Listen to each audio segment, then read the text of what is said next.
Hi, I'm Lynn Pedotto with Adapt of Chicago Productions. It's finally heating up in Chicago, which is great news for the area's local parks and playgrounds. Today we have with us the Disability Policy Officer for Chicago Park District, Larry Labiak. Welcome, Larry. Thank you, Lynn. For being with us. So, Chicago has a history of really providing for people with disabilities. Can you tell our viewers about the initiatives and a little bit of the history of Chicago Park District? Chicago Park District is the largest municipal park system in the country. And we have more than 580 parks and facilities, 16 lagoons, 10 harbors, 24 guarded beaches, museums, and wonderful lakefront parks and parks within the neighborhoods. And it has been our history and our philosophy to serve people in their neighborhoods. We have 200 active field houses with programs that go on year in and year out, 24/7 within the regular hours of the Park District. And we like to provide opportunities for everyone. And of course, everyone includes people with disabilities. So history, Special Olympics was invented here. In 1968, the first National Special Olympics competition was held at Soldier Field. 46 years later, we'll be having our spring games in May, the second week of May, at Eckersall Stadium. Adaptive sports opportunities are on the upswing for people with disabilities, physical disabilities per se, people who are blind or visually impaired, people who are deaf or hard of hearing. We're always trying to find innovative ideas and opportunities to do better, to do more, to be more inclusive, to be more accessible. A lot of old real estate, it's a huge challenge. It's an unending opportunity. That's the way I see it as the Disability Policy Officer, and my job is to make sure that that happens. That's great. It's very much needed for the area. Well, when a consumer goes out to a local park and playground, what can they expect to see? Say they have a child with a disability. So how are you guys making parks and playgrounds accessible? Well, you know, the real estate being so aging in Chicago, with probably 3/4 of our field houses built before World War II, and some going back more than 100 years, it's a tough challenge to make every building and playground accessible, but that is the goal. To date, we have revamped our 500+ playgrounds to the extent that over 200 are now rubberized surface and have playground equipment that at least meets, if not surpasses, the tenets of the Americans with Disabilities Act requirements. Now we have 300 others that still have, some have wood chip surface. We're in the process of redeveloping all of them with a partnership initiative with Mayor Rahm Emanuel and Superintendent Mike Kelly of the Park District, coming together to accelerate the pace by which we make playgrounds more accessible and usable to everyone.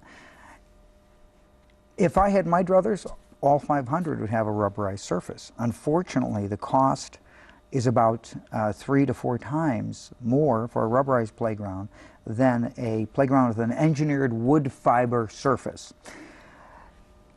As a wheelchair user, it's frustrating because I know that although FIBAR is an accessible surface, in terms of the letter of the law, it is not nearly as accessible as a hard, rubberized, smooth, solid, firm surface. So what I can say is of some 500+ playgrounds, 200 are of a rubberized surface. The other 300 going forth will remain a FIBAR surface. If I had the opportunity to change the law, I'd find a way to quantify FIBAR as an inaccessible surface. But under the law, it's still an accessible surface. Maybe I got a little political there, but these are the kinds of issues that we face every day. You know, you try to balance vast cost necessity with accessibility needs. and you try to strike a balance.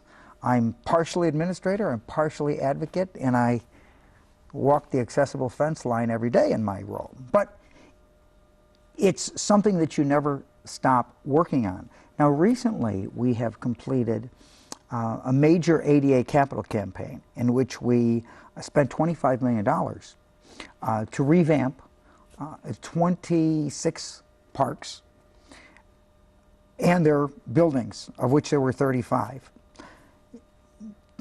25 million isn't a drop in the bucket, but we were only able to touch 26 parks. Since 2000, I'd say approximately 2000, maybe 2002, the Park District has touched over 125 buildings, and in some way made them more accessible. In some cases, it's just an accessible bathroom and a ramp that circumvents a 6-inch stoop into the main entry of the field houses. Okay. In other cases, it's $1 million into a building to make it fully accessible. So by fully accessible, do you mean like more elevators? Or, absolutely, absolutely. We've installed probably a dozen elevators and wheelchair lifts, bathrooms that are accessible, pools. Every one of our swimming pools, of which there are over 80, has either a portable pool lift, battery operated, or ADA easy access stairs, which are a broad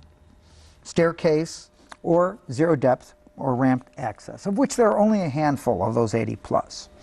Okay, which is really important, because that was going to be my next question, is that as it gets hot in Chicago, people love to head to the water. So we discussed the pools, but I understand there are other, like the beaches. We have beaches that are also handicapped accessible. Absolutely. Can you tell our viewers about that? A project that I'm very proud of that we initiated in 2006. And actually, around 2000, there was a double amputee, a gentleman named Gus Ogrofopoulos, who's now a very close friend of mine, who approached the Park District and said, we need some kind of access through the sand to the shoreline. At that time, I wasn't even at the Park District. I was at the mayor's office for people with disabilities. I got to know Gus, and I got to know the folks at the Park District to the extent that I really became passionate about access to the beach. Because I remember when I was a child, and I've had a disability most of my life. I remember when I was a child, my father used to, and my mother, and my brothers and sisters used to take me on the L to Rainbow Beach.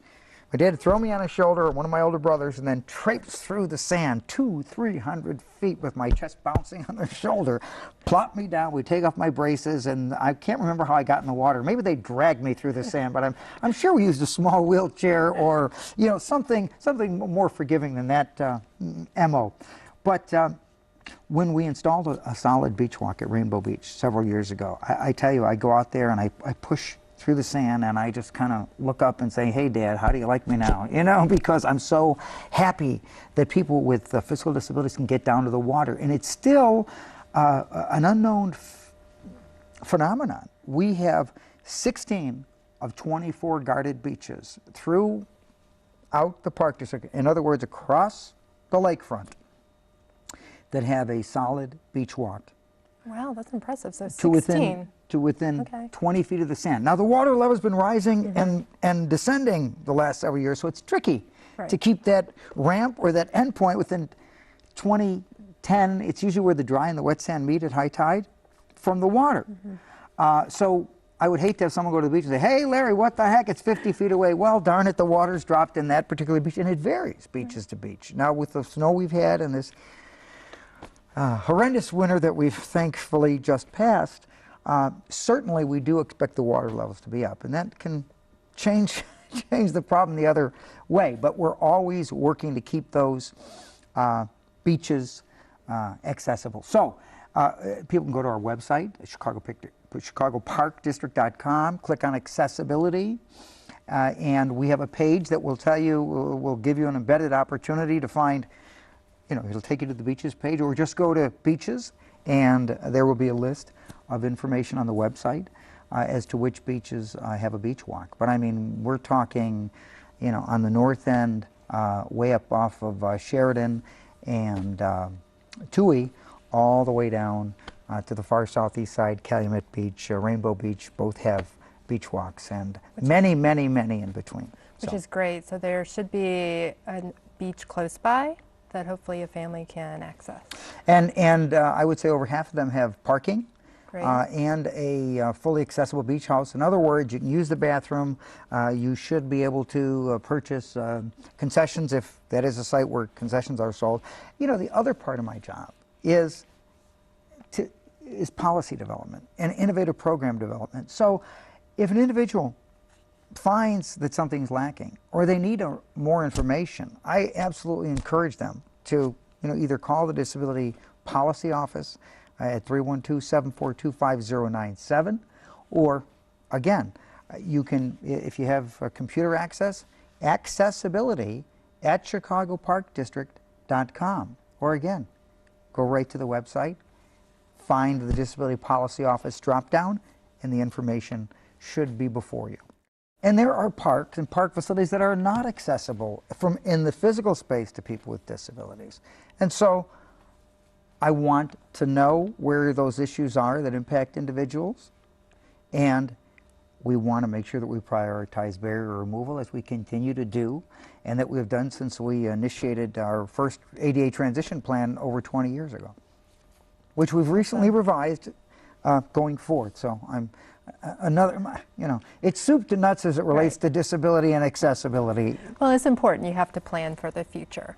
So speaking of planning for the future, school's out and the kids are bored, and I know my kids love going to summer camp. So what do you guys have available for kids with special needs in the form of summer camp? The fun part, the programming element, we will have summer camp starting. Summer camp starts for everyone, June 23rd, 6-week. They vary a little bit, but pretty much 9 to 4. Some specialty camps exist, so you definitely want to check the website for that as well, whether you have a disability or you're going to a mainstream camp. Certainly, if someone wants to be in one of our, mainstream is kind of an old word these days, but pretty much if you have a son with a disability and he wants to be in a summer camp that's at a park close to your home, we'll certainly provide accommodations if they are necessary so that that individual can be a part of that camp in his or her neighborhood with his brothers and sisters or friends down the block. We also have 24 sites at which we provide programming throughout the year for people with disabilities, and we have summer camps specific to the needs of people with disabilities in an environment that is self-contained. It's all individuals with disabilities. We also have some other specialty camps like Camp Sign for kids who are deaf and hard of hearing. Clever, right? Very clever. I didn't name it. Our deaf specialist, Sarah Faber, that's all the credit goes to her, sharp gal. And a veteran of many years of the Park District, and she oversees our programs for kids who are deaf and hard of hearing.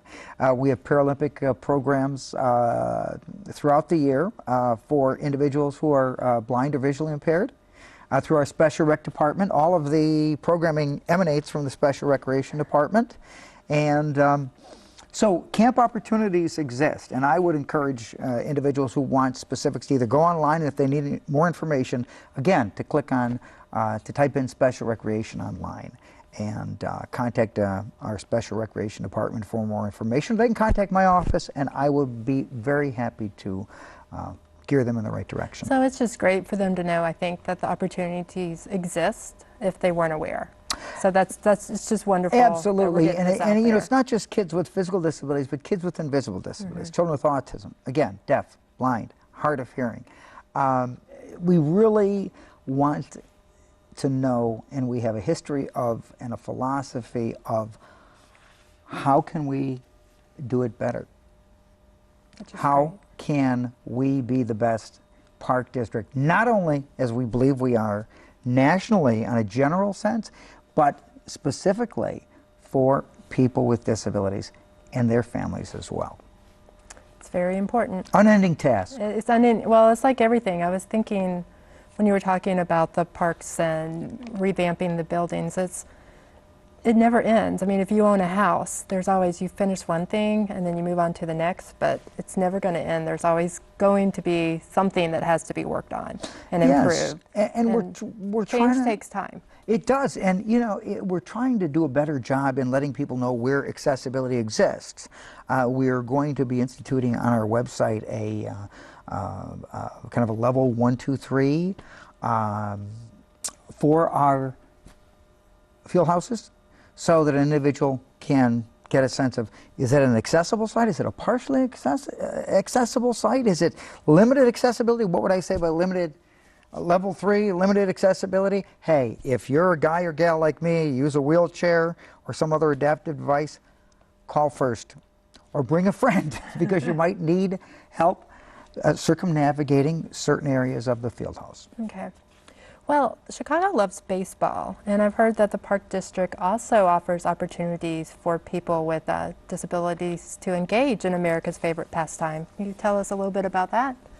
Absolutely. We have a partnership program with the Chicago Public Schools, Buddy Baseball, in which about a half dozen schools are involved, and it brings children with and without disabilities together to play baseball.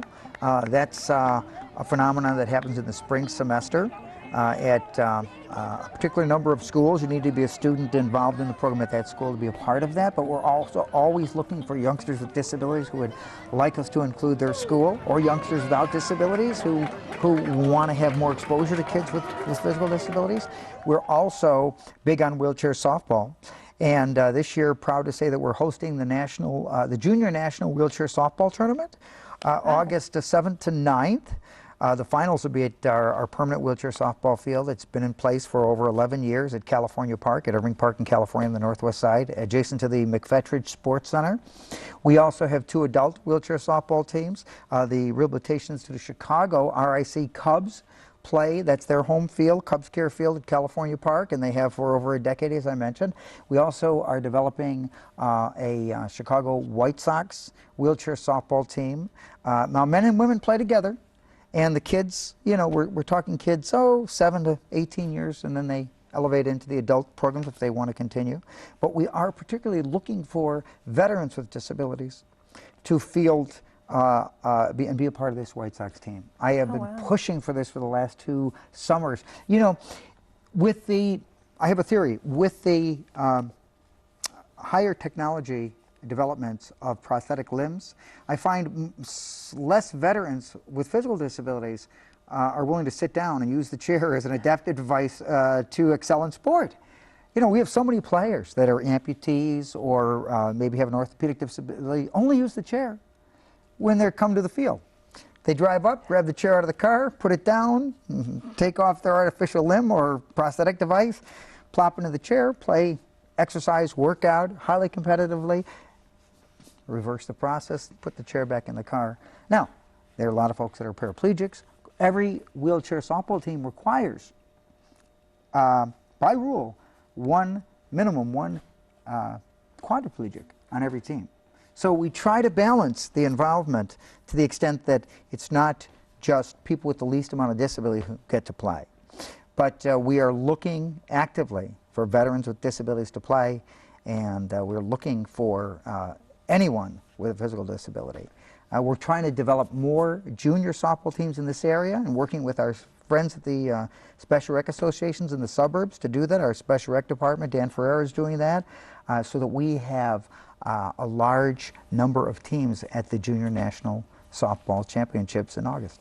That would be great. Yeah, and I happen to play as well. So not only am I the advocate and the administrator, I'm a participant at times as well. Well, you got to know. I mean, if you're playing, you really know what's going on, and but only on my own time. How to do it well.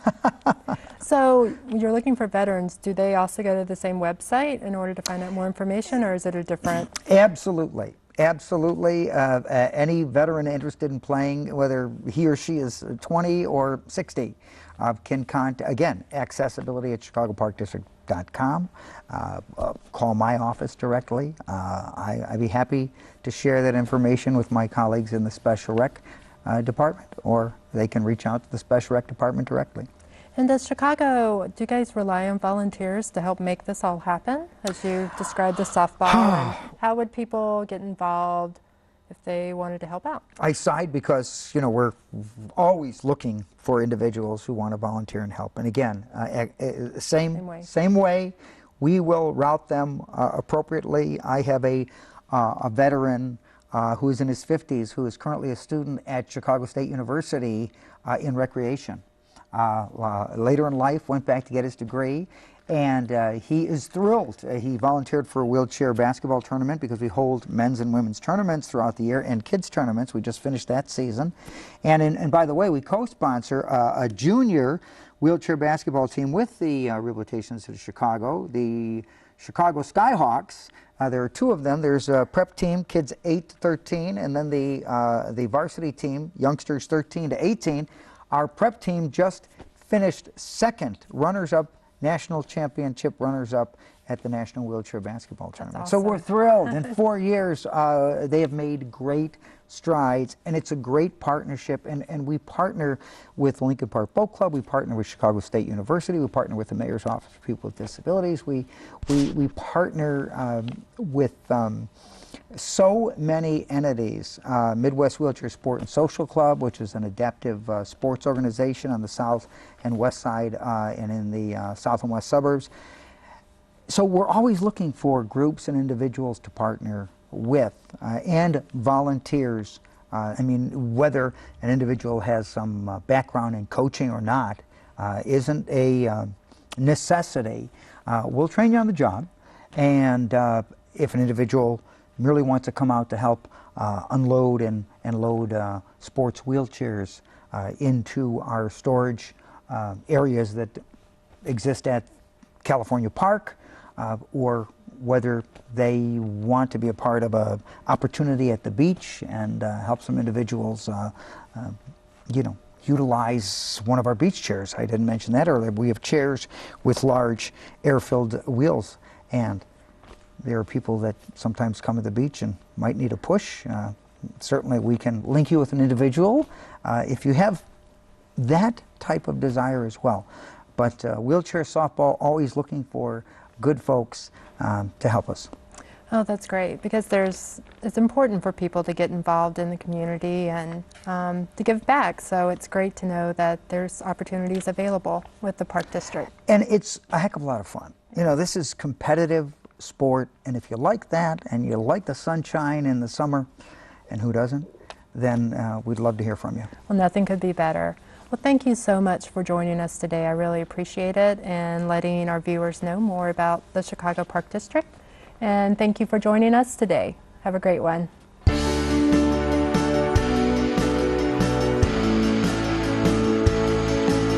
The first thing I always tell everybody about what wheelchair basketball is to me, it's linked to every positive thing in my life. But we're gonna do it! Hey, Aaron, right here.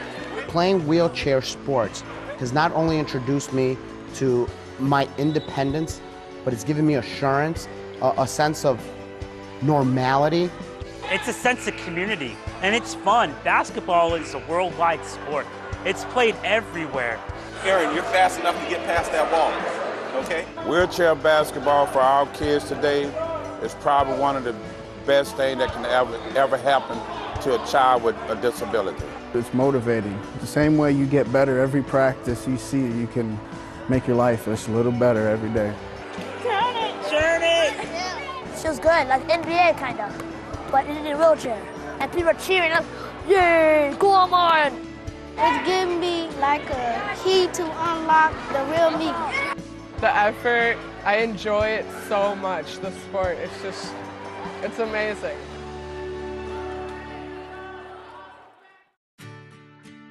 When I first started coaching in '79, the chairs weighed about 55 pounds. They were basically hospital wheelchairs with a roll bar in the front.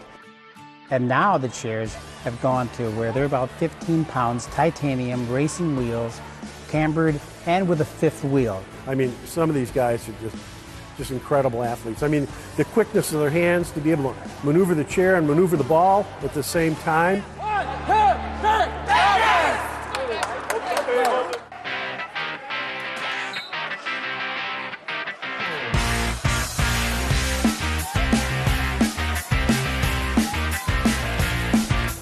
Wheelchair basketball is about participation and about winning. We want these youngsters and adults to continue to play at a very high level. It's rock'em sock'em. It's about winning. Sure, there's a lot of hitting. Sure, you might fall down. But you know what? You have to get back up. And that's what you see here in this gym, is that, you know what? Fall down, but get up and work. Yes, come on in, White, sir! It is a fun game to watch. Once you understand the strategy isn't the same, it's a little bit different. And once you understand that, it really is intriguing.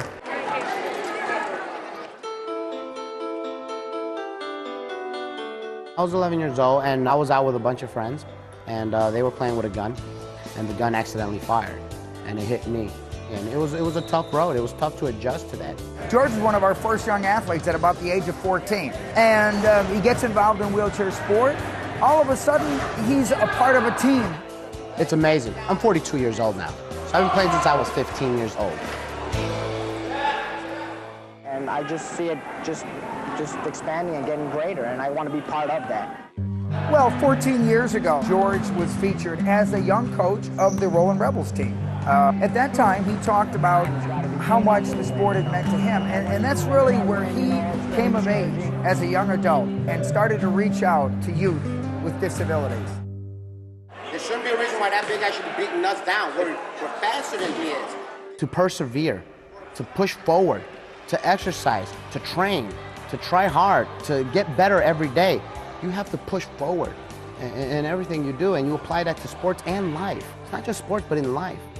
He mentors countless young people and adults. He's a team leader in the sport. He's a positive role model. He's a person with a job. He has a son. I love this game. This game's done so much for me. It's given me the sense of being a real athlete. It's given me a great job because I found my job through sports. I found my wife through sports. I mean, sports is a way of life.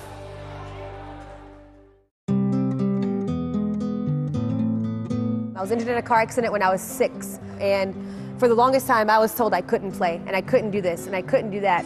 I went to basketball practice that first day, and then I don't think I put down a basketball after that until I decided to retire from playing. Hey, you guys are doing a great job. Hey, keep it up, keep it up. Steph is, she's like a daughter to me. Tremendous person, has the highest character, incredibly competitive athlete. Once I saw what I could achieve on my own playing a sport, I knew that there were no limits that were going to be able to put on me in education, basketball, my personal life, whatever that was. Currently, I'm the head coach for the University of Illinois women's wheelchair basketball team. We want everybody else to shoot outside. I get to pass on the knowledge of what I have and what I went through as a college athlete, and then they can pass that down to the girls that are looking up to them right now.